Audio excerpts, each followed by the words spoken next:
আসসালামু আলাইকুম। আপনারা দেখতে পাচ্ছেন সাইবিন 12 হর্স পাওয়ার ইঞ্জিন, সাথে আছে 18 ব্লেড পাওয়ার টিলার। খুবই কাদা জমি চাষ করা হচ্ছে।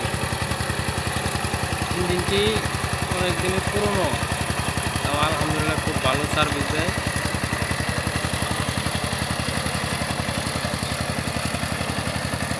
আর আপনারা কাদা জমির জন্য এরকম ফ্যান চাকা ব্যবহার করতে পারেন।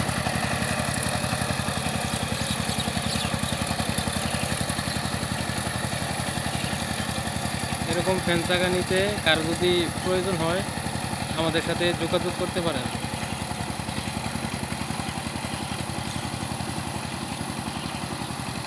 জমিতে প্রচুর ডাব, প্রচুর। গাড়িতে উঠে চাষ করা অসম্ভব, তাই ড্রাইভার হেঁটে হেঁটে হাল চাষ করছে।